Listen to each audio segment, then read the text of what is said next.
Hey everyone. All right, so the whole point of this video is to convince you guys not to use vegetable oils. I'm going to put a list up here of the ones that I'm talking about. Also, not just that I don't want you consuming these vegetable oils, using them for cooking and stuff like that. I don't want you to consume them at all. So you have to look at the labels of the stuff that you're purchasing. Canola oil, sunflower, canola, soybean, and often sunflower. Those are the three main vegetable oils that they put in everything. So it's not just in junk food. It's not just in chips and chocolate bars and stuff like that. It's in also crackers, all sorts of cookies. These granola type bars, these fiber bars. Protein power bars that they often market for active people that are doing sports as a recovery, chocolate bar and stuff like that. So it's in there. It's we're giving these vegetable oils. We're giving it to them in meal replacement for elderly people that used stuff like Boost and Ensure. Liquid meal replacements. They're loaded not only with fructose, but they have these vegetable oils that I have an issue with. Condiments. Look on the side of your condiments. You're going to see soybean or canola popping up there on the side, from mayonnaise to peanut butter. Even the peanut butter, the big brand peanut butters that we consume, don't, they don't even have peanut oil in them. They added canola oil. This stuff is dirt cheap, and companies are not going to put healthy natural oils like coconut oil or olive oil or avocado oil. They're going to be putting in the cheap stuff. If you go to the supermarket and you buy a bottle of olive oil, you're going to get the 3 times that size. So if you buy a liter for $10 of olive oil, right beside it you're going to get canola or corn oil or vegetable oil, 3 liters for the same price. So it's dirt cheap. So restaurants are putting it in their salads. They're using that. They're making it with garlic butter. When you ask for garlic butter, they're often using these oils and adding garlic, and you can't taste the difference because it's dirt cheap. Now, I wouldn't have an issue if it was just about cost. But there is a huge difference between the olive oil, coconut oil, avocado oil, and these so-called vegetable oils, and that's in the processing. These vegetable oils aren't really vegetables, all right? They're seeds. There's a canola. There's no canola plant. It's from a genetically modified seed called a rapeseed, cotton seeds. Sunflower seeds, all of these seeds, okay, there's very little. You can't press it. You can't just squish these things and collect the oil. What you have to do is you have to heat these seeds. You have to heat them under pressure, and then after you have to add a solvent, a petroleum solvent. One of them that is mostly used is hexane, and I can put up what hexane's used for up here, and show you how disgustingly toxic this is. They use this for textiles and roofing and glue fabrication, and here they are throwing this in to try and suck out oil from these barely oil containing seeds. So what happens is when you're heating these things, everybody knows when you heat oil way too high, it oxidizes, and most people know you don't want to cook with oil and make it smoke because it produces products that are cancerous, that are toxic, that are unhealthy. It destroys the molecules. The polyunsaturated fats become disjointed, and they mutate, and when you're ingesting these mutated molecules that are full of high radicals, that is just, if you don't know what radicals are, or radical oxygen species, it's basically when these oils meet oxygen or light or high temperatures, they just kind of have a chemical reaction with the heat and light, and they produce these radicals that are damaging to the body. Our body has natural antioxidants, okay, that remove these radicals, but the amount that we're bombarding the body with if we're consuming these vegetable oils without realizing where they're sneaking in, it's too much, and the body can't compensate and neutralize these things, and then you have these toxic oils that are causing havoc in your body. All right, so the oils, okay, started in the 20th century. Around the 20th century, technology had advanced enough where they started using these seeds and extracting the oils. In fact, it was Procter & Gamble that was using cottonseed initially to make soap. And they had this leftover oil product and stuff like that. And, they decided, hey, what could we do with this sludge here? Maybe we can make some money with it. And they basically started using these leftover oily residues and found a process of how to bleach it, deodorize it, decontaminate it, and decided, hey, let's just tell people to stop cooking with lard and start cooking with Crisco, because that's what Crisco is. It's just basically these vegetable oils that are toxic, and they add hydrogen through the process of hydrogenation, which makes these oils solid. So they sold, instead of using lard, which is from nature, it's what humans have been using and consuming with no issues, they make a synthetic lard, which is Crisco, which is vegetable oils that are hardened through adding hydrogen to the molecule. Makes it solid. Same thing with margarine. Hey, don't use butter, use margarine. It's full of polyunsaturated fats. It's healthy for you. No, it's not. It's basically synthetic butter, and it's not natural, and it's very unhealthy for you. So they threw out the lard. Let's put fake lard as Crisco. Throw out the butter. Let's put fake butter as margarine. Let's avoid the olive oils and the other naturally healthy oils. And let's make some synthetics. Let's just feed these guys, synthetic food, because it's okay if it kills you over a long period of time. See, like cigarette smoking. Cigarette smoking, you're allowed to kill yourself, but as long as it takes a very long time to do it, as long as you're poisoning yourself very gradually, that's acceptable. But you can't kill yourself. You can just do it slowly. All right? You are allowed to kill yourself by smoking and eating these oils, and it will kill you, but at least it'll be after you're retired and you're not paying taxes anymore, and you're useless in their eyes, obviously. But anyways, I'm getting off track. The vegetable oils are fabricated with solvents.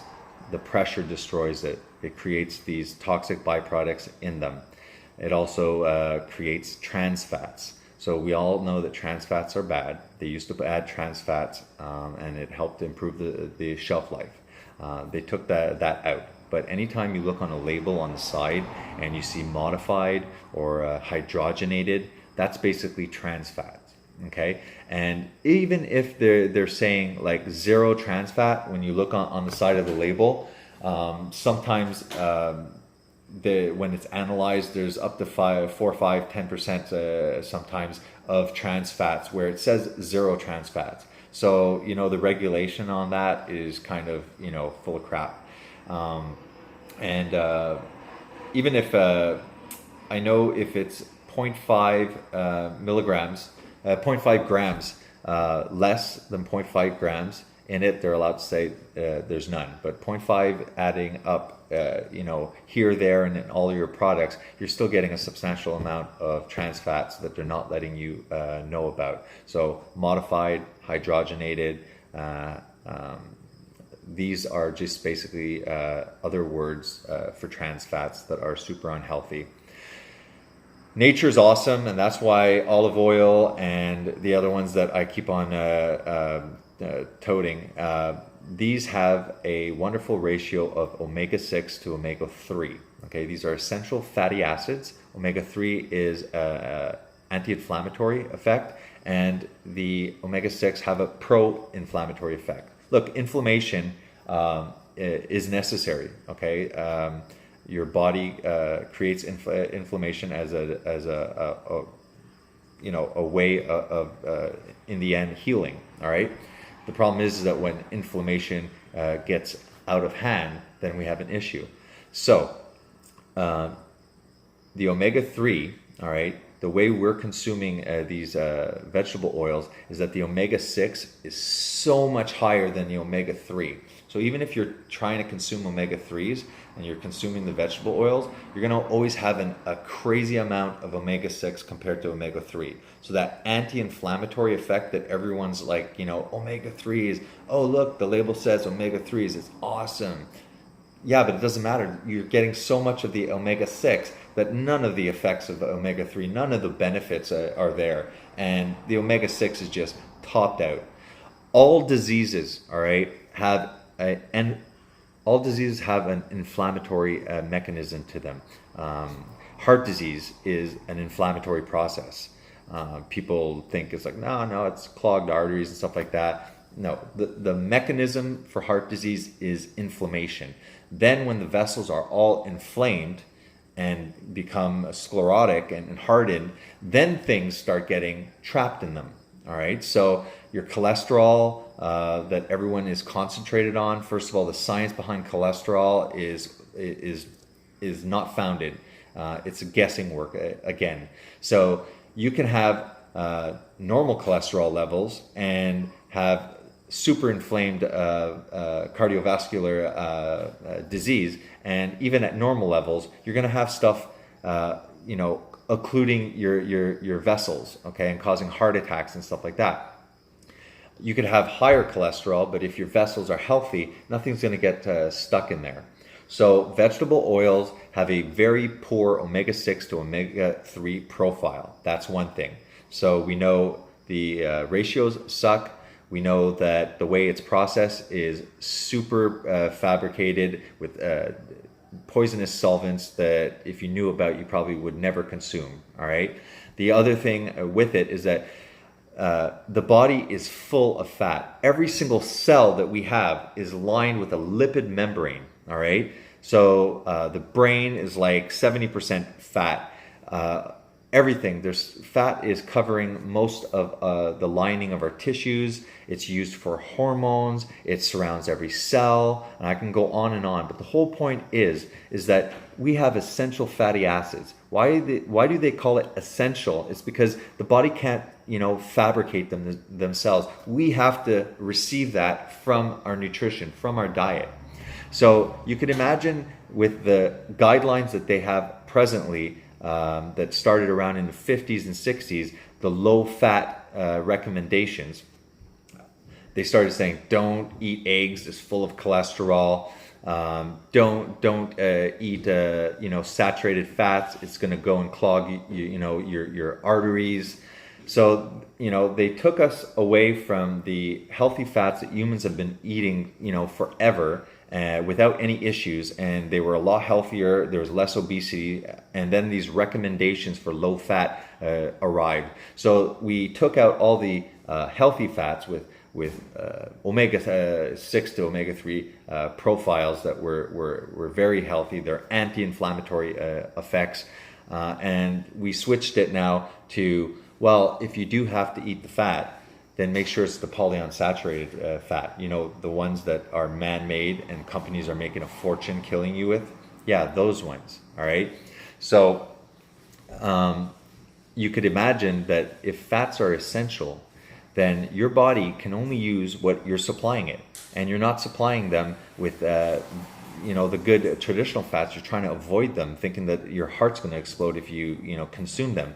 So now you have all of these vegetable oils sneaking in your pizzas, sneaking in your breads, in any kind of bread, in your crackers, in your granola bar snacks, everywhere. And now your body has no choice but to consume. But your body has no choice but to use this crap to build your body. So now your hormones are being used with the man-made, fabricated, poisonous vegetable oils. Your cells are being lined with these highly inflammatory, toxic, cancer-producing lipids. All right. So this is insane, okay? The vegetable oils are causing a lot of the diseases. They're causing inflammation, and it's very important that you look on the labels of everything that you consume. If you see soybean, if you see canola, if you see sunflower seed, those are the three main ones that they use. All right. Again, I got the list up there of all of them. Be safe. If the fat that you should be consuming, stick to animal fats. Okay. Yes, the saturated animal fats. Stick to olive oil, avocado, coconut oil, MCT oil, and cream. Bacon is better than vegetable oil. Stick to the natural fats that your grandparents and your great-grandparents were consuming. So basically all the recommendations, whatever they say don't consume when it comes to fat, consume. And whatever they say to consume, which is vegetable oils, don't. Okay? Because it's making us sick. And it's hiding everywhere. It's not just, you're not safe if you're just not cooking anymore with these oils. And don't forget, we're using this crap to cook French fries, any of the restaurants where there's fried food. This stuff is already unstable when it's on the shelf, all right? And now we're cooking it and frying French fries and stuff like that, that are, you know, being used day in and day out, weeks. These same oils are being used, heated at crazy temperatures, mutating, becoming toxic, trans fats developing in them, and you know, we're using that. So again, all of this, guys, do your own research, look up vegetable oils, the unhealthy, just Google keywords about vegetable oils. There's tons more people talking about this on YouTube. Avoid it, man. It's making us sick. Stick to the natural fats that our great-grandparents ate, and avoid vegetable oils at all costs. All right. See you guys.